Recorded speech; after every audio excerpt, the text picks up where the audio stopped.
Bonjour et bienvenue à l'émission Vie de foi. Aujourd'hui, nous parlons de louange et comment louer Dieu.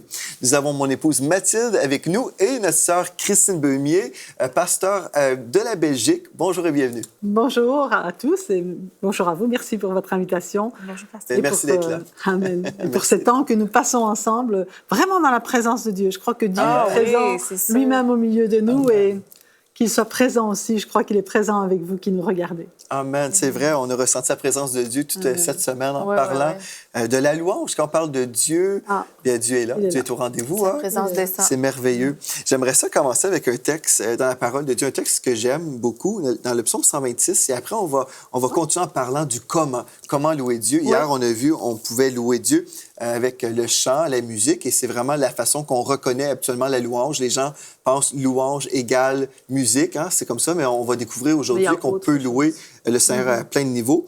Et les danses aussi, on a mentionné hier, donc les chants, la musique et les danses. Mais ici, j'aimerais lire ce texte, le psaume 126. Je trouve ça, c'est très beau.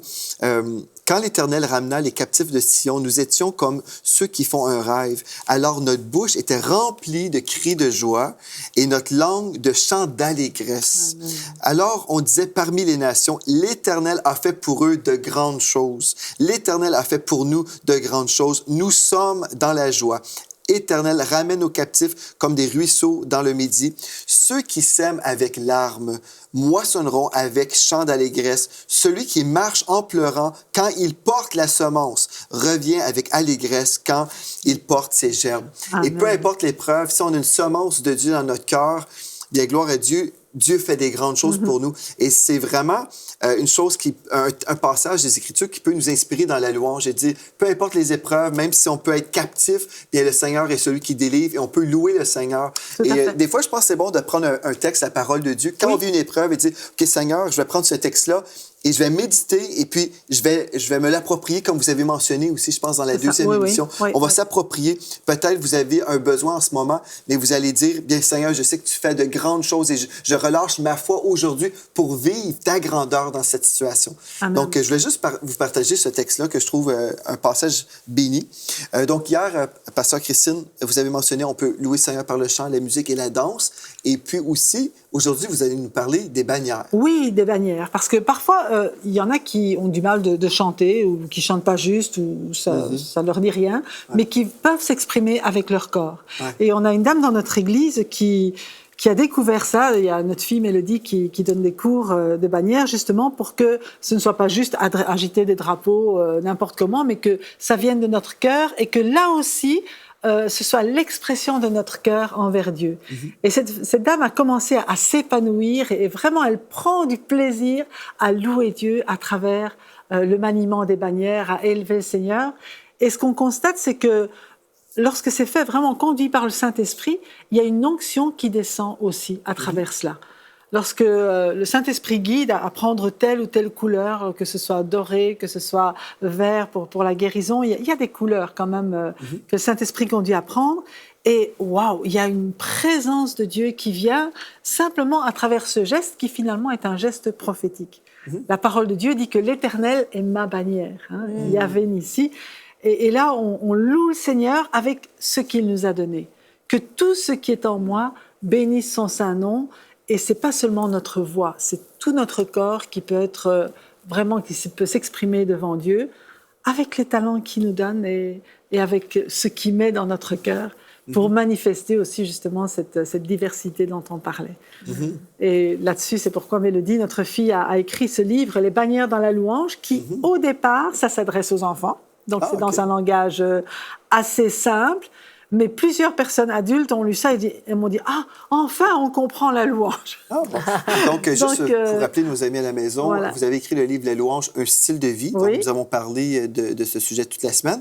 Mais aujourd'hui aussi, on veut offrir le livre « Les bannières dans la louange ». On veut l'offrir dans le sens vous informer que le livre existe. Vous pouvez visiter le site web apollos.eu pour vous procurer ce livre et puis aller chercher la connaissance biblique concernant les bannières. Je me souviens quand on était en Alberta, nos filles étaient impliquées même à l'âge de 3 ans. Oui. Flora May avait ses bannières, tout ça. Et puis, je pense, dans le monde chrétien, il y a des pour et des contre. Je pense qu'il y a des gens qui ont été repoussés par les bannières parce qu'il y a eu des gens maladroits Hein, comme quelqu'un peut chanter d'une façon fausse, hein, Oui, c'est vrai. mais aussi quelqu'un peut nous frapper avec une bannière. C'est vrai aussi. C'est pas très agréable.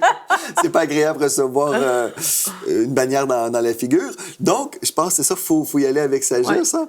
Mais moi, je me souviens, ma petite Floramé, peut-être Félicité, hein, je sais pas, peut-être était trop jeune, mais je me souviens... elle avait 1 an, elle avait son petit... À 1 son an, petit elle truc. tournait, et puis elle dansait avec sa bannière, et c'est beau à voir. Mais c'est ça, je pense, en étudiant le sujet, on peut comprendre certaines réalités. Puis on voit, comme dans cette église-là où on était, les jeunes filles qui avaient les bannières dansaient aussi à la fois. Je pense qu'on peut voir souvent dans les églises la danse et les bannières ensemble. Oui. Des fois, ils sont dissociés, des fois, c'est juste les bannières, des fois, c'est juste la danse, juste et parfois la danse, c'est les et deux. parfois, c'est ensemble aussi. Et, C'est ça. puis, l'important, c'est que Dieu soit glorifié à travers ça. Et je pense aussi, c'est qu'il faut respecter l'ordre spirituel dans une église. Donc, je pense pour les gens qui sont là à la maison, c'est important de savoir comment ça se passe dans votre église. Donc, vous parlez avec votre pasteur et puis on ne veut pas que vous preniez cette émission-là et que vous tassez le pasteur et puis vous arrivez avec vos drapeaux. Non, faut y aller avec sagesse. Puis je pense que l'autorité spirituelle, c'est toujours à respecter. Tout à fait. Mais justement, on était dans une église pour une rencontre inter-église et Mélodie demande est-ce que je peux prendre les bannières? Donc mon mari dit écoute, est-ce qu'elle peut utiliser les bannières? Ce pasteur n'avait pas du tout l'habitude. Il n'y avait pas beaucoup de place dans l'église non plus. Donc le pasteur dit mais c'est quoi, c'est les bannières? Il dit t'inquiète pas, elle va se mettre dans le fond. Donc le but, c'était absolument pas de se faire remarquer. Elle va se mettre dans le fond et quand le Saint-Esprit lui montre, elle va faire ce qu'il faut. Et effectivement, elle s'est mise derrière tout le monde et à un certain moment, elle a pris la bannière, elle a commencé à élever cette bannière et l'onction est descendue sur la salle depuis le fond jusque devant. Parce que c'était fait vraiment dans la présence de l'Esprit. Donc là aussi, c'est comme pour chanter. Hein. Tu ne chantes pas pour te faire voir. On ne fait pas les bannières pour se faire voir. On fait les bannières pour glorifier Dieu et ça devient des gestes prophétiques qui, là aussi, font descendre le ciel. Il y a beaucoup de gestes prophétiques comme ça. Hein. Ce sont simplement, c'est pas le geste en lui-même. Hein. Comme on sait, par exemple, l'huile, il n'y a pas de pouvoir dans l'huile quand on fait l'onction d'huile. Mais il y a un pouvoir dans la foi d'obéir au Seigneur qui nous a dit « Ils oindront d'huile les malades et les malades seront guéris », par exemple. Donc, ce sont des gestes qu'on fait sur la terre et qui ont un impact dans le ciel. Et cet impact nous revient sur la terre. C'est ça. C'est comme quand Jésus est entré à Jérusalem. Oui, ils utilisaient les rameaux. Hein, les rameaux, c'est ça. C'était une forme... ils exaltaient Dieu, ils le célébraient, ils lui souhaitaient la bienvenue. Oui, c'est ça. C'était vraiment comme... Mais de nouveau, c'est l'expression du cœur. Ça doit rester l'expression du cœur et l'expression du Saint-Esprit en nous qui se manifeste au dehors par de telle ou telle manière. On connaît une église aussi où une des expressions de la louange, c'est la peinture. Et dans le coin de l'estrade, il y a un chevalet avec tout ce qu'il faut pour peindre et il y a quelqu'un qui a à cœur de peindre quelque chose qui représente la gloire de Dieu ou ce qu'il vit à ce moment-là. Et c'est sa façon à lui de s'exprimer pour louer, pour glorifier, pour honorer le Seigneur. Donc, tous les talents que Dieu nous donne, c'est important de les remettre à sa disposition. C'est les arts, en fait. C'est d'aller chercher les arts aussi. C'est ça. Que Dieu, c'est un Dieu artiste. Hein? Si on regarde juste la nature, on parlait... on vient de manger ensemble et puis on discutait justement des Rocheuses ici au Canada ou les Alpes en Europe. On peut voir la splendeur de Dieu. Dieu est vraiment l'artiste avec un grand A. Et on dit, wow, Dieu est tellement créatif et il fait des belles choses. Mais aussi même au niveau des arts dans l'Église. Hein? Je pense que c'est ça. On a perdu, je pense, dans l'Église évangélique, beaucoup...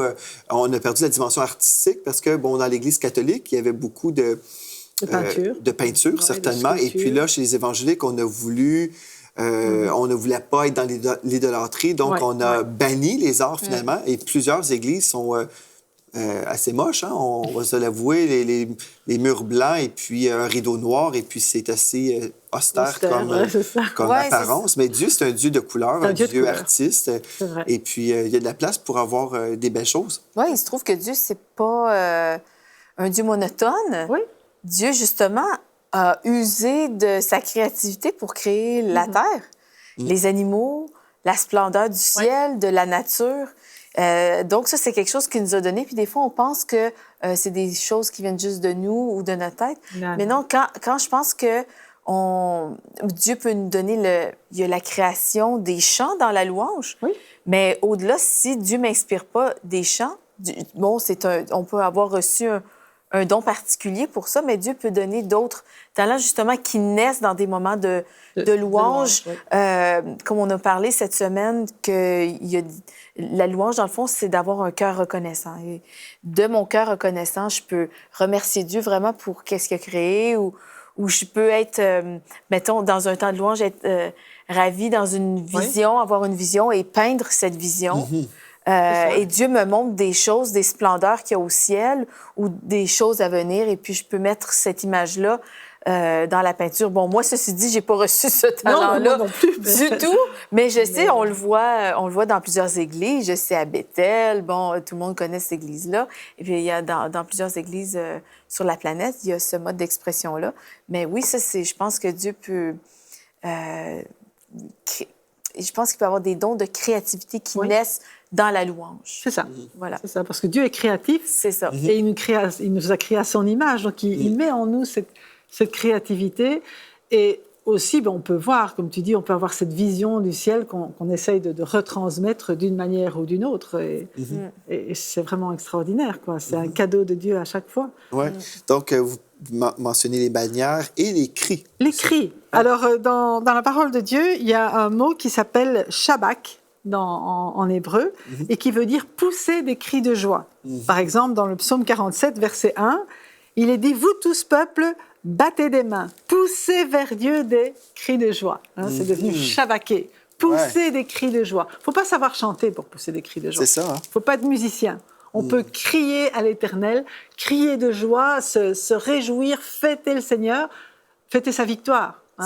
Imaginez dans un stade de foot ou de hockey ou quoi que ce soit, votre équipe gagne, qu'est-ce que vous allez faire? Vous allez crier. C'est ça. C'est naturel, la joie s'exprime naturellement par des cris. Alors c'est cette joie envers le Seigneur qu'on peut exprimer par des cris. Il n'y a rien de mal à crier. C'est ça. Si on ne peut pas crier dans l'Église, où est-ce qu'on va le faire? Je pense qu'il faut être dirigé de l'esprit. Comme dans notre Église, des fois, il y a certaines personnes qui vont se mettre à crier « Alléluia » ou peu importe. Et il y a d'autres personnes qui sont comme... Des fois, il y a des gens qui sont dérangés quand... on s'entend, c'est pendant la louange, c'est pas pendant une prédication. On peut dire Alléluia pendant la prédication, mais je parle, tu sais, un cri de joie, on s'entend habituellement, c'est dans le temps de louange. Et il y a des gens qui sont comme dérangés. On soit très exalté de ton message, Pasteur Joël.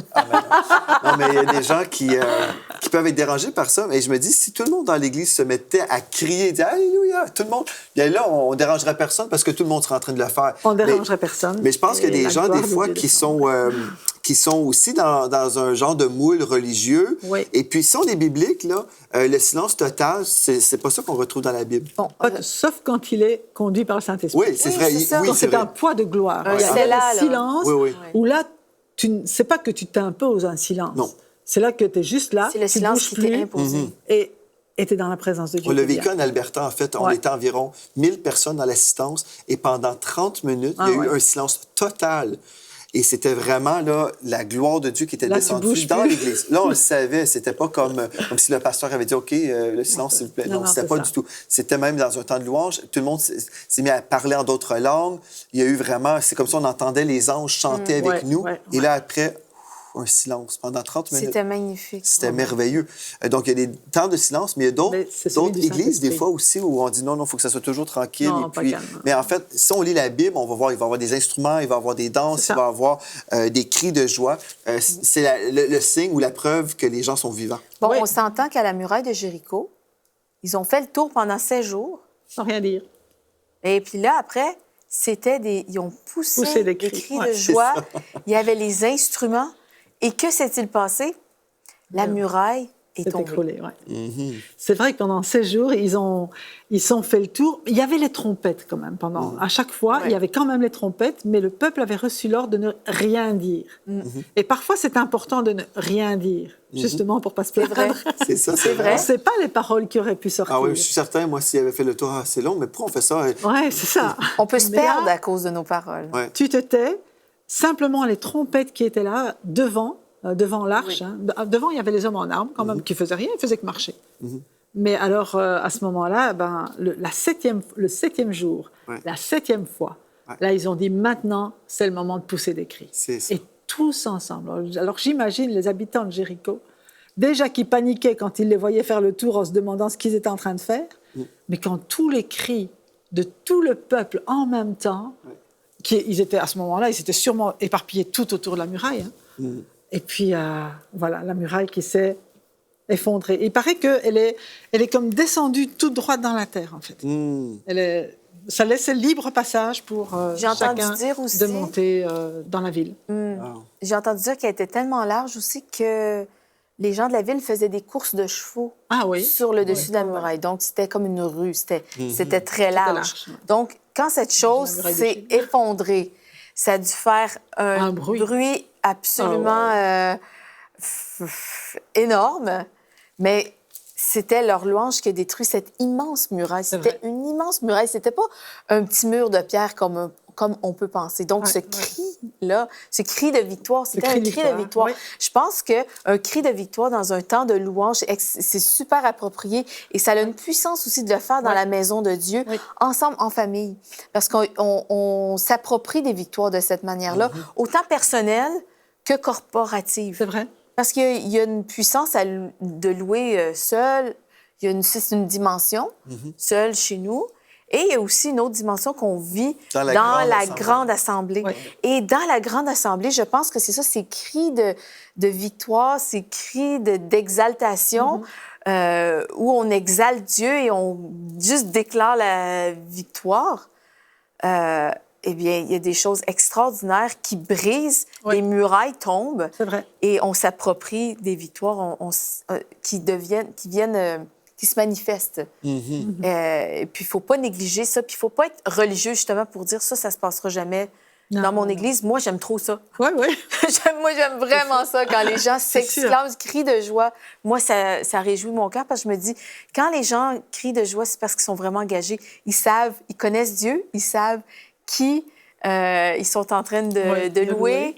Et puis, ils savent pourquoi. Ils crient de joie parce qu'ils ont été sauvés, ils crient de joie parce qu'ils savent qu'ils ont déjà leur victoire à l'avance. Il y a toutes sortes de raisons de crier de joie.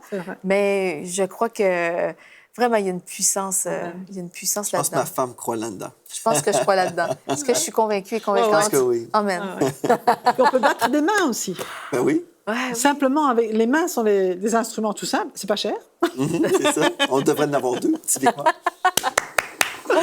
On peut vraiment battre des mains, applaudir le Seigneur, se réjouir.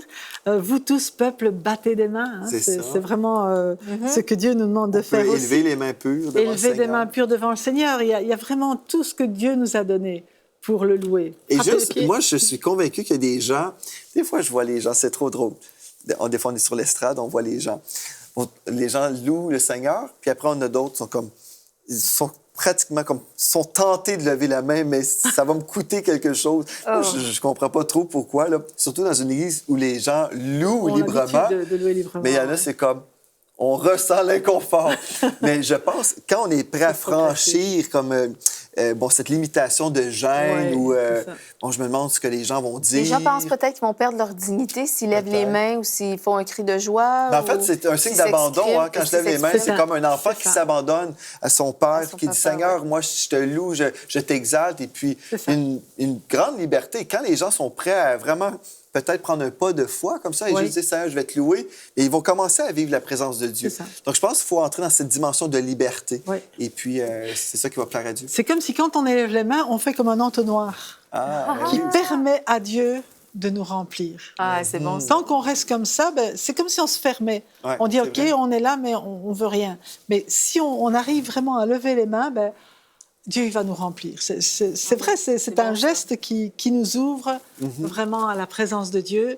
Et c'est vraiment super important. J'aimerais ça qu'on prie pour nos amis à la maison. On a parlé de louanges. Juste pour récapituler, on a parlé de chant, de musique, de danse, bannières, les bannières, des cris, des peintures, des actions de grâce en général, tout ça. Et puis là, ce qu'on veut faire, c'est prier pour vous, pour que vous puissiez être relâchés dans votre ministère de louange. J'aimerais ça vous inviter à prier pendant quelques minutes. Amen. On va juste prier pour vous. Si vous voulez être revêtus de ce manteau de louange, bien, Pasteur Christine va prier pour vous pour que vous puissiez vraiment entrer dans une nouvelle dimension. Et dimanche qui arrive, Parce que vous allez vous retrouver à l'Église, n'est-ce pas? La Bible nous dit, ne négligez pas vos assemblées, comme c'est la coutume de plusieurs. Il y a des gens qui disent, ah non, c'est pas important d'aller à l'Église. Mais la Bible me dit que je vais louer Dieu dans la grande assemblée. Amen. Donc, Amen. vous devriez aller à l'Église. Vous pouvez m'écrire si vous voulez, mais je ne changerai pas d'avis. Je crois dans l'Église locale et c'est important pour vous de trouver une bonne Église locale si vous n'avez pas d'Église. On va prier pour vous que ce dimanche, vous allez louer le Seigneur et même avant, là, aujourd'hui même, vous pouvez louer le Seigneur chez vous, mais pratiquez-vous et là, dimanche matin, vous commencez à faire la différence dans votre Église. Si vous dites, ah, mais les gens ne louent pas à l'Église chez moi, bien, commencez à louer l'Église. Ouais. Commencez à influencer. Faites la différence. Faites la différence. Donc, je vais vous inviter à prier justement pour nos amis à la maison et je crois qu'on rentre dans une nouvelle dimension. Partout à travers le peuple francophone, sur la planète, tous ceux qui sont branchés aujourd'hui, bien, soyez branchés au courant céleste également. Amen. Amen. J'aurais juste rajouté quelque chose, parce que vous parliez du ministère de louange. Eh bien, la louange, c'est vraiment le ministère qu'on exerce, non pas envers les hommes, mais envers Dieu. Amen, oui. C'est notre façon de servir Dieu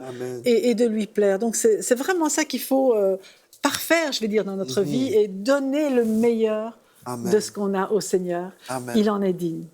Alléluia. Seigneur, je te bénis pour ces amis qui ont été à l'écoute aujourd'hui et peut-être toute cette semaine. Je te demande vraiment de les bénir, de les revêtir.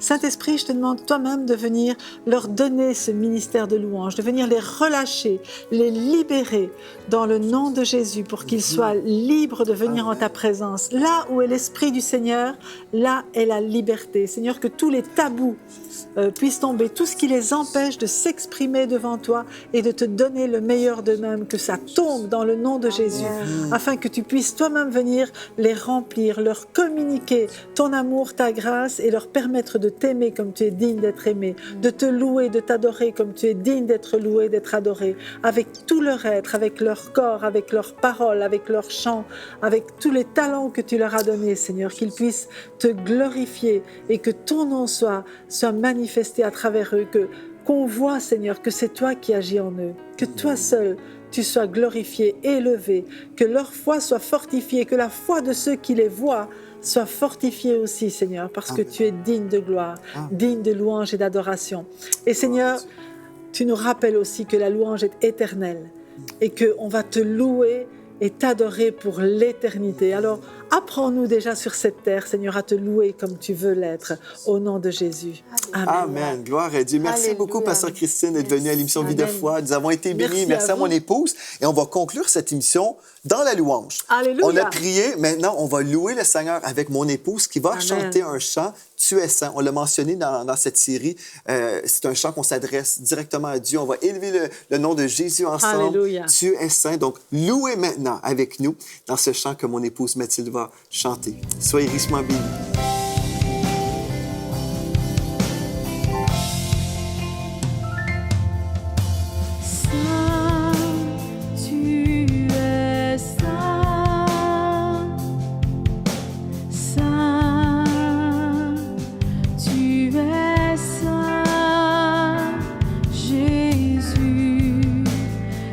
Seul est saint, tu es très saint, saint, tu es saint, saint, tu es saint.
Toi seul es saint.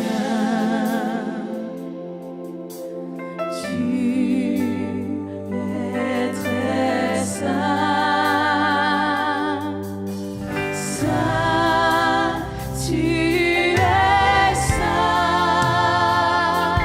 Oh saint, tu es saint. Jésus, toi seul es saint. Tu es très saint. Saint, tu es saint. Saint, tu es saint. Jésus, toi seul es saint. Oh, tu es très saint. Saint, tu es saint. Saint, tu es saint. Jésus, toi seul es saint. Tu es très saint. Saint, tu es saint.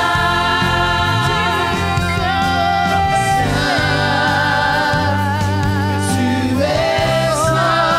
Qui se compare à toi? Toi seul es saint. Tu es glorieux, Seigneur. Tu es très saint.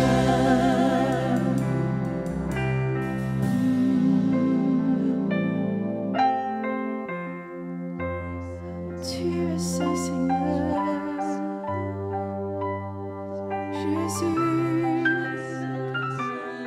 Jésus, qui se compare à toi? Ta beauté est sans pareil.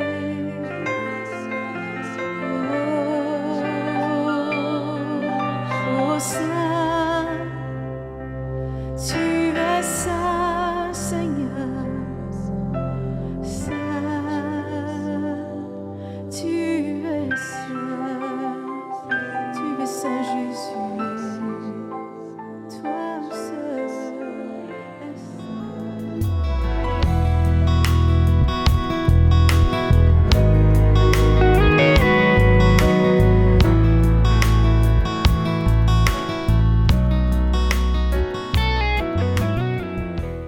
Cette émission a pu être réalisée grâce au précieux soutien des partenaires d'Enseignement Canal International.